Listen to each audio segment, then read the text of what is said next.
अगर आप इस 20 किलो के सोने को बाहर निकाल सकते हो तो ये सोना आपका, कैसे बताता हूँ। क्या आपको फ्री में रीबॉक के महंगे जूते चाहिए? एक ऐसा पत्थर जो ग्रेविटी को नहीं मानता, एक ऐसा रियल लाइफ हीरो जो अपरिचित मूवी के हीरो की तरह लोगों को सजा देता है। इंटरेस्टिंग फैक्ट्स और किस्से कहानियों को जानने के लिए, सुनने के लिए देखते रहिए वीडियो लास्ट तक। चैनल सब्सक्राइब नहीं किया तो कर लो। फैक्ट नंबर 11, ये वीडियो है टर्की के इस्तांबुल का।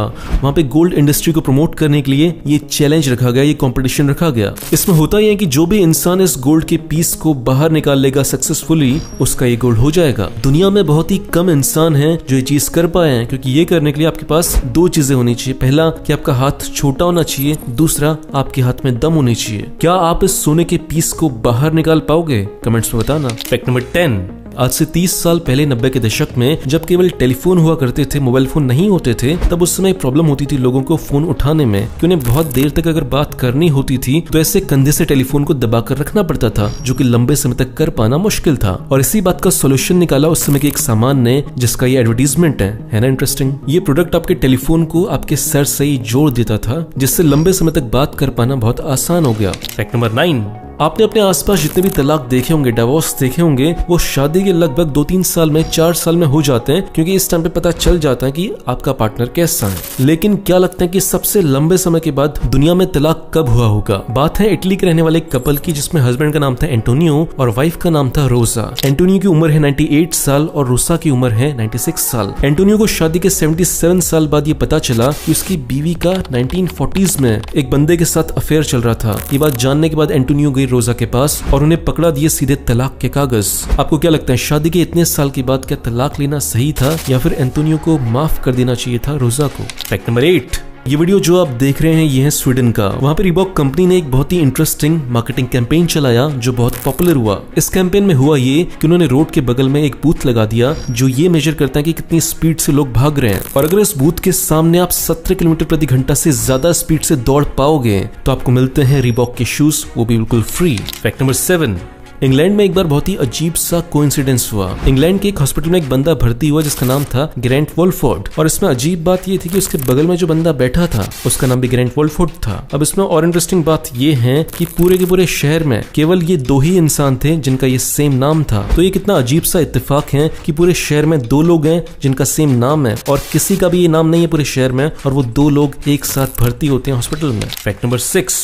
जब इंडिया ने पाकिस्तान के ऊपर सर्जिकल स्ट्राइक की थी तो एक बहुत ही इंटरेस्टिंग चीज का यूज किया गया था। जब इंडियन आर्मी पाकिस्तान के अंदर घुसी थी तो पाकिस्तानी आर्मी के साथ जो शिकारी कुत्ते रहते थे उन्हें डराना बहुत इंपॉर्टेंट था, और उन्हें डराने के लिए इंडियन आर्मी ले गई थी तेंदुए का पेशाब। तो इसमें फैक्ट ये है कि जब भी कुत्ते को ये महसूस होता है कि आसपास तेंदुआ घूम रहा है तो वो कहीं जाकर छुप जाते हैं और बिल्कुल भी आवाज नहीं करता। तो इंडियन आर्मी जैसे ही पाकिस्तान के ऊपर हमला करने वाली थी उससे पहले उसने आसपास पूरे एरिया में तेंदुए के पेशाब को फैला दिया था, ताकि कुत्ते बिल्कुल शांत रहें और कहीं भौंक कर ये ना बता दें कि इंडियन आर्मी के सोल्जर्स आ रहे हैं। फैक्ट नंबर 5, बात है साल 1871 उरुग्वे देश की। एक बंदे का नाम था जिसका नाम था रेमोन। वो जिस शिप में बैठा था वो शिप डूब गया और बहुत सारे लोगों की मौत हो गई, केवल कुछ ही लोग बच पाए, उसी में से एक था रेमोन। रेमोन इस हादसे के बाद इतना ज्यादा डर चुके थे कि उनको रात को सपने आते थे डरावने, जिसमें वो डूब रहे होते थे और वो चिल्लाकर उठ जाते थे ये बोलते हुए कि मुझे बचा लो, मुझे बचा लो। तो इस हादसे के बाद उन्होंने कसम खाई कि वो आज के बाद कभी भी शिप के ऊपर नहीं बैठेंगे। लेकिन साल 1912 में जब टाइटैनिक आया तो उन्हें बताया गया कि टाइटैनिक शिप आज तक का बना हुआ सबसे खतरनाक आधुनिक शिप है।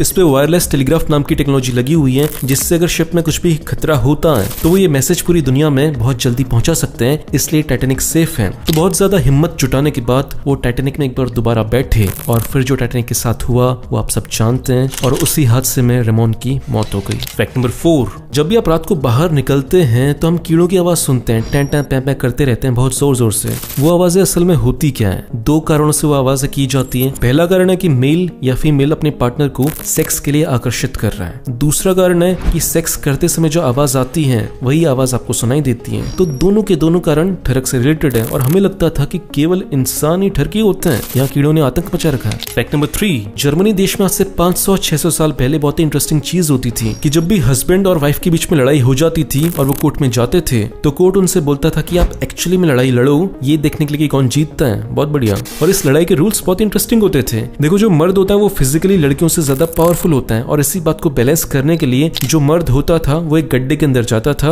और उसके एक हाथ को बांध दिया जाता था, और वहीं जो लड़की है वो फ्रीली कहीं भी घूम सकती थी और उसके हाथ में एक पत्थर से भरा हुआ थैला होता था जिससे वो अपने हस्बैंड को मार सकती थी। अब आप बताओ कि इस कंपटीशन में लड़का जीतेगा या लड़की जीतेगी? कमेंट्स में बताना। फैक्ट नंबर 2, कनाडा में एक ऐसा पत्थर है जिस पर साइंटिस्ट बहुत समय से रिसर्च कर रहे हैं, लेकिन अभी भी ये पता नहीं लगा पाए कि ये पत्थर खड़ा कैसे है, ग्रेविटी की वजह से ये गिर क्यों नहीं रहा।